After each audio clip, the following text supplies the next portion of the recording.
اعوذ باللہ من الشیطان الرجیم، بسم اللہ الرحمن الرحیم۔ السلام علیکم ورحمۃ اللہ وبرکاتہ۔ میرا نام ہے عالیہ آل المہدی اور میں آج ہوں بی بی زہرہ آل المہدی کے ساتھ۔ السلام علیکم ورحمۃ اللہ۔ اور یہ ہے ایک اردو پوڈ کاسٹ وقت امام۔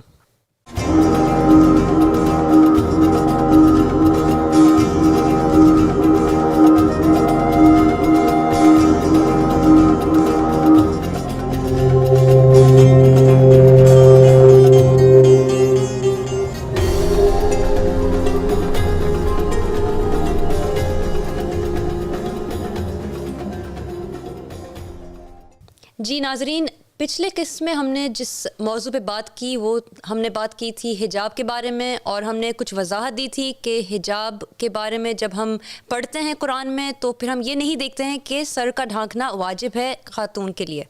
تو اب اگر ہم اور غور سے دیکھیں اسی موضوع میں جو بھی ثبوت ہیں، ہمیں چاہیے کہ ہم ان کو پڑھیں اور ہم دیکھیں کہ کیا کیا ہم دیکھ سکتے ہیں کہ یہ جو امام علیہ السلام یعنی امام احمد الحسن علیہ السلام کی طرف سے ہمیں جو علم ملا ہے اس کے بارے میں ہم اور کیا جان سکتے ہیں۔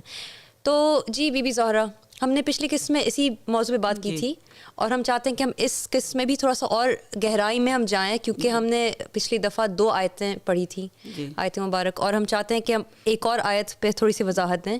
لیکن اس آیت میں جانے سے پہلے میں چاہتی ہوں کہ ہم تھوڑا سا اور تھوڑی وضاحت دیں ناظرین کے لیے کہ ظاہر ہے لگتا ہے کہ جیسا کہ ہم کہہ رہے ہیں کہ اپنی طرف سے کہ حجاب کا پہننا واجب نہیں ہے، لیکن کیا یہ حقیقت ہے یا پھر یہ حقیقت یہ ہے کہ شریعت کو نہیں بدلی گئی ہے، ویسی شریعت ہے اس حساب سے کہ حجاب کا پہننا واجب نہیں ہے؟ جی، یہ عہد نامہ جو ہے نا، ہر قوم پہ جب نبی آتے رہے ہیں یا رسول آتے رہے ہیں، ساتھ ساتھ یہ عہد نامے بھی آتے رہے ہیں۔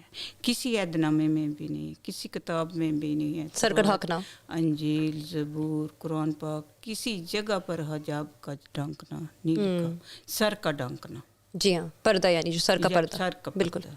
کیونکہ یہ تو آپ کو بھی پتہ ہے، مجھے بھی پتہ ہے، ہم بھی پردے کے بڑے پابند تھے۔ بالکل، پاکستان میں جاتے تھے برقع پہنتے تھے، بچیوں کو بھی پہناتے تھے، سر پہ چادر رکھتے تھے، بچیوں کا ذرا سا دوپٹہ ادھر کھسک جاتا تھا تو میں کہتی تھی اے دوپٹہ صرف رکھو، اتنے پابند تھے۔ جی ہاں، تو جب امام کا یا قائم آل محمد کی طرف سے یہ عہد نامہ آیا ہے تو اس میں لکھا ہے کہ حجاب کا ڈھانکنا واجب نہیں ہے۔ بالکل، یہ چھٹے عہد نامے میں بھی ہے، رسول پاک صلی اللہ علیہ وسلم کے عہد نامے میں بھی حجاب کا ڈھانکنا نہیں، بالکل، یعنی کوئی نئی بات نہیں ہے، سر کا ڈھانکنا نہیں۔ جی ہاں، سر پہ دوپٹہ ڈالنا یا ڈھانکنا ضروری نہیں ہے، نہیں ضروری نہیں ہے۔ اس لیے یہ اس سر کا ڈھانکنا کب شروع ہوا؟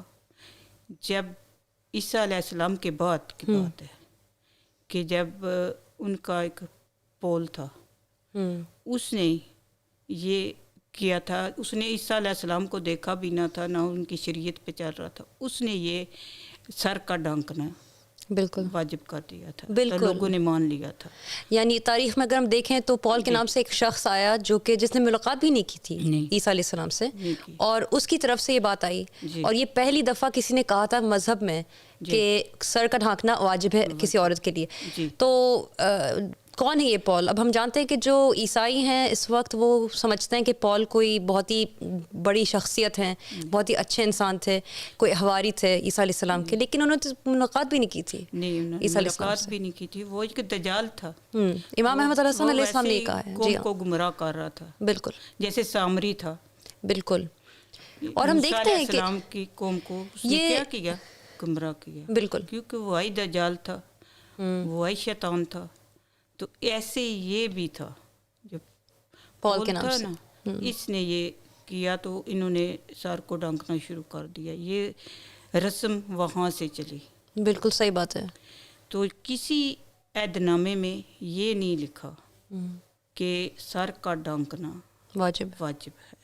جب ہم نے، میں کہتی ہوں نا، ہم پابند تھے، جی ہاں، پر جب شریعت میں لکھا گیا ہے کہ سر کا ڈھانکنا نہیں ہے تو ہم نے اسی بات کو مانا، پھر جی مانا، کیونکہ جو شریعت میں یا عہد نامے میں ہوتا ہے نا وہ ماننا بہت ضروری ہے، وہ نہ مانو گے